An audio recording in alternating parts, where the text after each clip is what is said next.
በስመ አብ ወወልድ ወመንፈስ ቅዱስ አሐዱ አምላክ። በመላው ዓለም የምትኖሩ የልዑል እግዚአብሔር ቤተሰቦች በመድኃኔዓለም ስም በኪዳነ ምሕረት ቃል ኪዳን እንደምን ሰነበታችሁ? እንደምን ዋላችሁ? እንደምን እስከዚህ ሰዓት በሰላም አደረሳችሁ? መድኃኔዓለም አምላካችን ክፉን ጊዜና ክፉን ሰዓታቶቻችንን በሙሉ እያሳለፈ ዛሬ ላይ ያደረሰን የአባቶቻችን አምላክ ኃያሉ አምላካችን መድኃኔዓለም በእኛም በልጆቹ አንደበት ስሙ ይክበር ይመስገን፣ አሜን።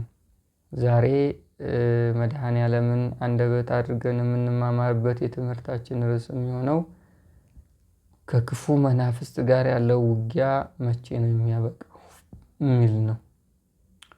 ብዙ ጊዜ ታገልን፣ ብዙ ጊዜ ተጨነቅን፣ ብዙ ጊዜ ቀጠቀጥን፣ ሰገድን፣ ጸለይን፣ አለቀስን፣ ሱባኤ ቆጠርን።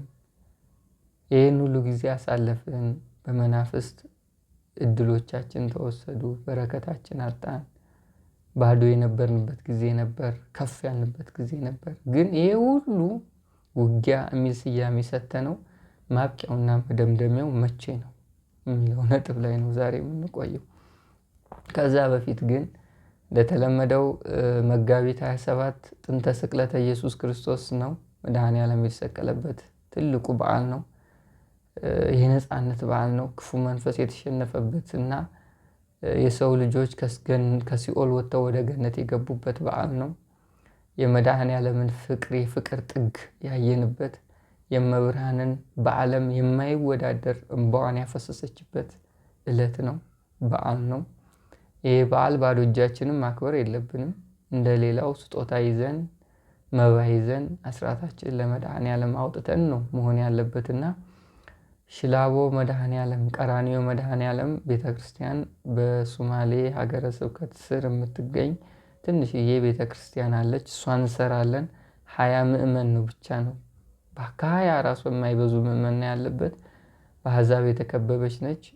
የመድኃኔዓለም ስም የተሰየመች ነች። ያውም በስነ ስቅለቱና በሞቱ ቀራንዮ በተፈጸመበት ቦታ ላይ የተሰየመ ነው። ደብረ ቀራንዮ ነው የሚባለው። እና መጋቢት 27 ከእናንተ የተሰበሰበውን ገንዘብ ለደብሩ ገቢ የምናደርግበት ነው እና በዚህ አካውንት ለዚህ ቤተክርስቲያን አስራታችሁን መባችሁን ብትልኩልኝ አብረን በዚህ በረከት እንሳተፋለን ማለት ነው።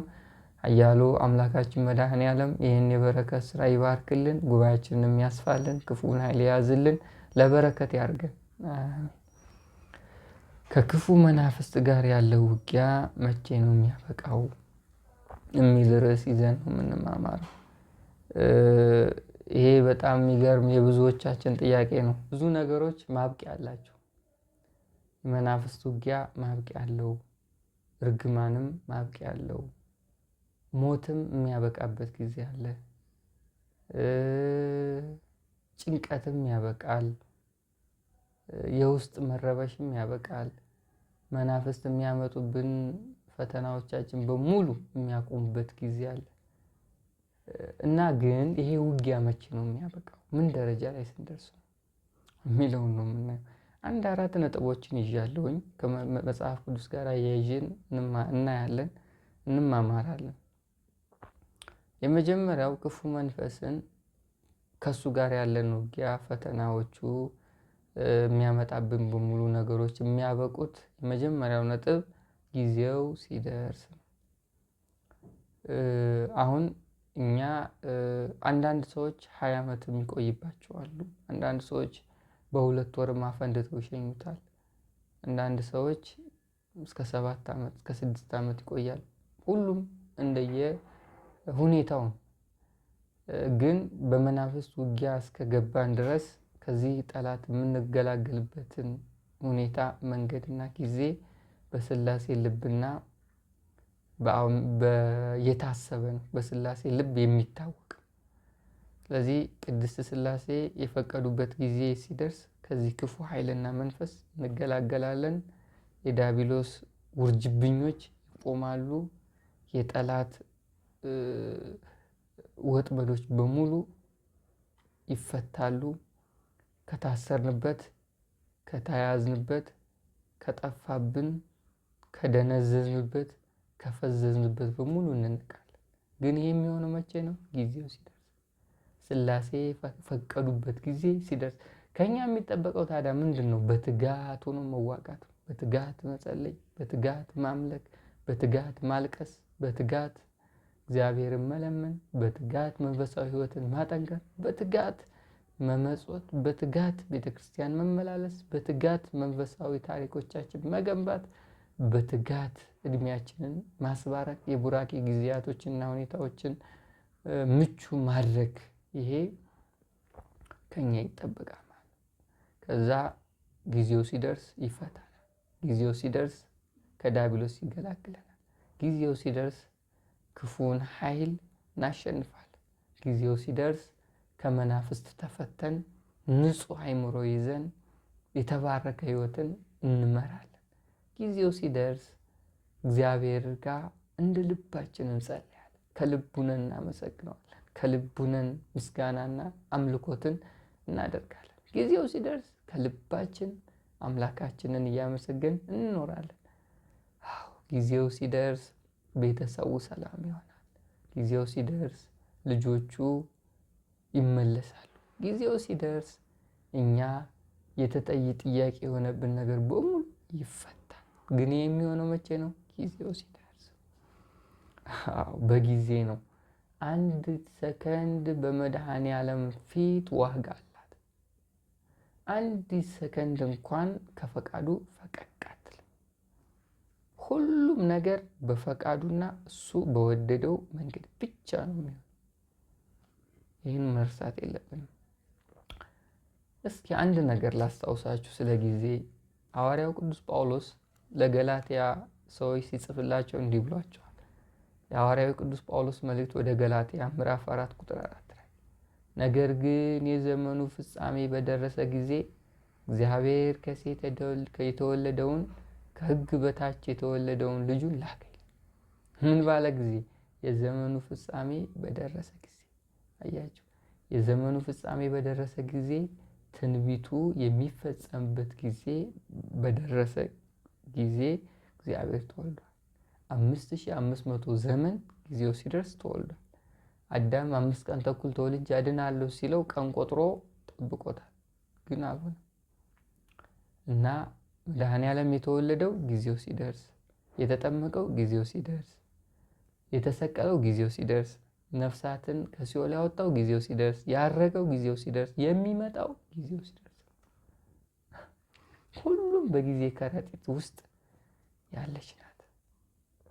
ጊዜ በራሱ ፍጡር ነው። በእርግጥ ግን ለሰው ልጆች ደግሞ መመሪያና መኖሪያ መተዳደሪያ እና እኛም ከክፉ ኃይል ከዲያብሎስ ጋር ያለን ግብ የሚያበቃበትና የሚዘጋው ፋይሉ ጊዜው ሲደርስ፣ ሥላሴ የፈቀዱበት ቀን ሲደርስ ከኛ የሚጠበቀው ምንድን ነው?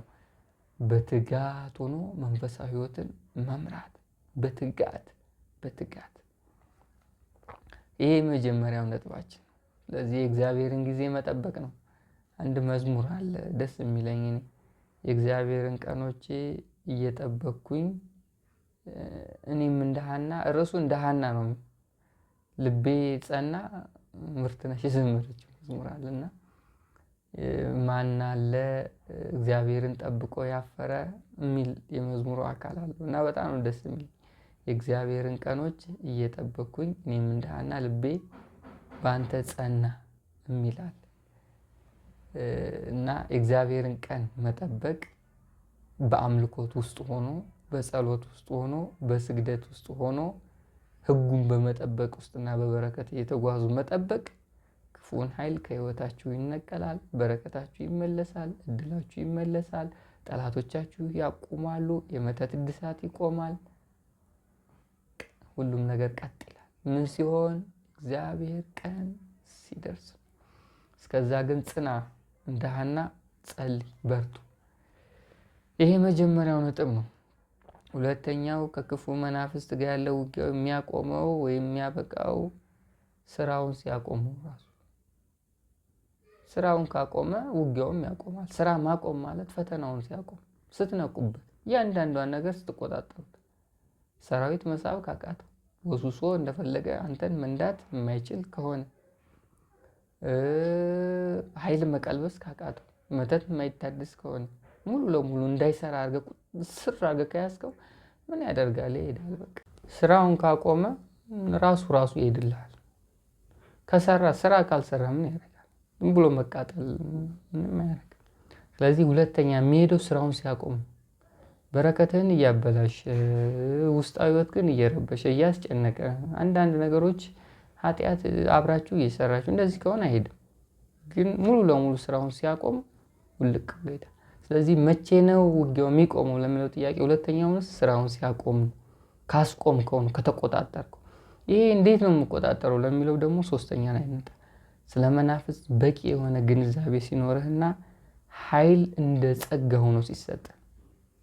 አንዳንድ ሰዎች አሉ መናፍስት መተት የማይገባባቸው ሰዎች፣ ተልኮ አይገባም እነሱ ይመለሳል።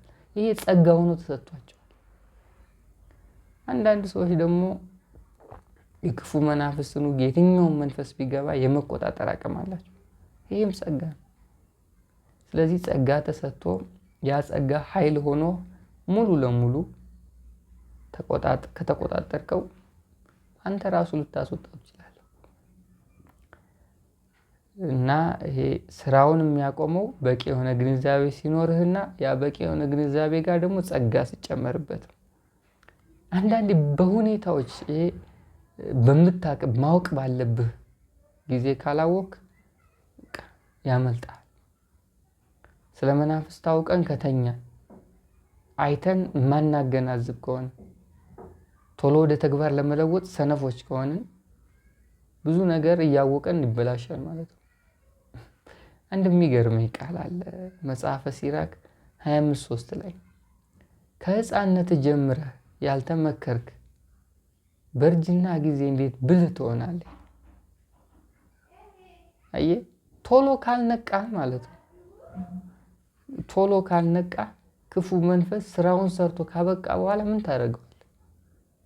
ስለዚህ ቶሎ መንቃት ነው። በረከትን አሟጦ ዜሮ እስከሚያደርግ ድረስ እድልን ወስዶ ለሰው አከፋፍሎ በቁም ሬሳ እስከሚያደርግ ድረስ መጠበቅ የለብህ።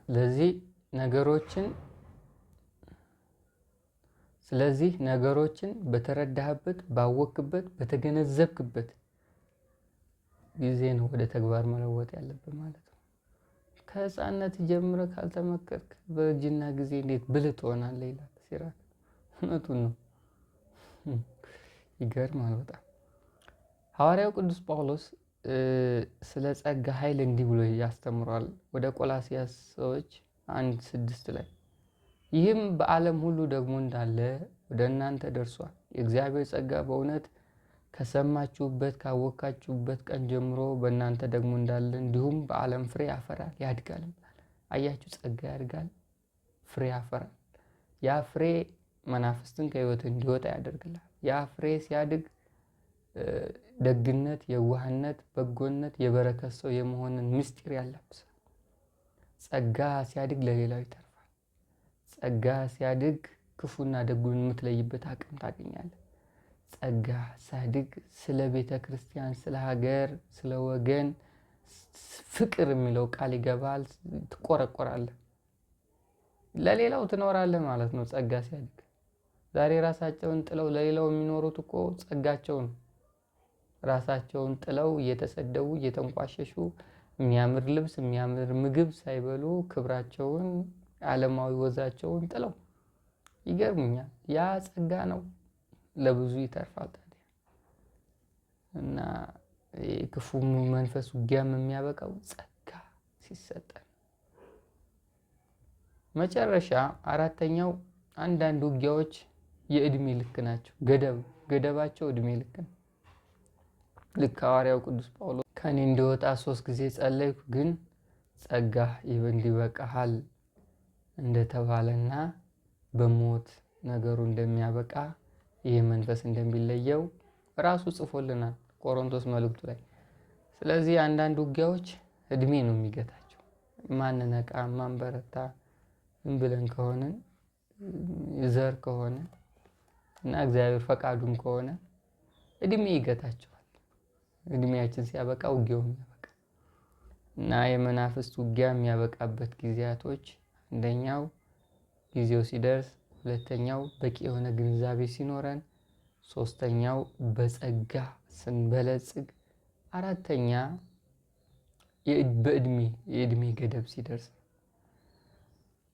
አዎ ይሄ አድካሚ ነው። መናፍስት ጋር መታገል አድካሚ ነው። በጣም ያደክማል፣ ያሰለቻል። ትንሽ ስትበረታ በኃይል ስታድግ መንፈሳዊ በረከት ሲኖርህ መተት ይጨመርልሃል። ለመጸለይ በትግል ከጸለይክ በኋላ ፈተና፣ በኋላ ሰግደህ ትንሽ በረከት ስታገኝም የተዋረሱ ሰዎች፣ ክፉ ሰዎች በሙሉ የሚያስሱ ናቸው። መጽሐፈ ሲራክ የሆነ ጊዜ ስለ ክፉ ሰዎች ስለሚያመጡብን ፈተና እንዲህ ብለዋል። ሲራክ 27:29 ላይ በደግ ሰው ጥፋት ደስ የሚላቸው ሰዎች በፍዳ ይያዛሉ፣ የሚሞትበትን ጊዜ ሳይደርስ መቅሰፍት ያጠፋቸዋል። ራሳቸው የሚኮለኩሉት ሰይጣን ያጠፋቸዋል። ይሄ በደግ ሰው ላይ ክፉ የሚያደርጉ ናቸው። እና የውጊያ ዓለም የመናፍስት ጋር ያለው ትግል በብዙ መንገድ የሚያማርር ቢሆንም ግን በዚህ ልክ የእግዚአብሔርን እርዳታ፣ የጸጋን ስጦታ፣ የሥላሴን ክብር፣ የመድኃኔ ዓለምን ፍቅር፣ የወላዲት አምላክን ረዳትነትና የእናትነት ርኅራኄ፣ የመላእክትን ጥበቃ፣ የቅዱሳንን በረከት በሙሉ እንድትቀምስ ስለሚያደርግ ሁሉም ለበጎ ነው። መፈተናችን ለበጎ ነው። ማጣታችን ለበጎ ነው። መጨነቃችን ለበጎ ነው። እንደዚህ ዛሬ ላይ መሆናችን ለበጎ ነው። ነገ የሚሆነውን አይታወቅም። ስለዚህ ከመናፍስት ጋር ያለው ውጊያ አድካሚና ጊዜ፣ እድሜን፣ ህይወትን በሙሉ መስመር የሚያስይዝ አይነት መሆኑ ብናቅም ግን በዛው ልክ ደግሞ የምናገኘው ነገር በብዙ መንገድ ትልቅ ነው። ሰው ከመናፍስት ጋር ታግሎ ተዋግቶ ነው የሥላሴን መንግስት የሚወርሰው፣ ጻድቅ የሚባለው፣ ለሰማዕትነት የሚበቃው፣ የቅዱሳን ክብር የሚላበሰው፣ ማህበራነ ጻድቃን ውስጥ የሚካተተው፣ የበረከት ሰው የሚሆን። አምልኮት ያለው ሰው ህይወቱ በሙሉ በፈተና ነው፣ ግን እግዚአብሔር ጥበቃ በሙሉ አለለት። ሁልጊዜ ፈተና ነው፣ ሁልጊዜ ግን እግዚአብሔር አይርቀው፣ ሁልጊዜ ይጠብቀዋል፣ ፍቅሩን ያሳየዋል፣ መንፈሳዊ ምን እንደሆነ ይረዳል፣ ለሌላው መትረፍን እሱ ግን የፈተና ሰው ነው። ስለዚህ መድኃኔ ዓለም አምላካችን የክፉን ኃይል ፈተና በሙሉ ያርቅልን፣ ለመንግስቱ ያብቃን። አሜን። ወስብሐት ለእግዚአብሔር። ይቆይ።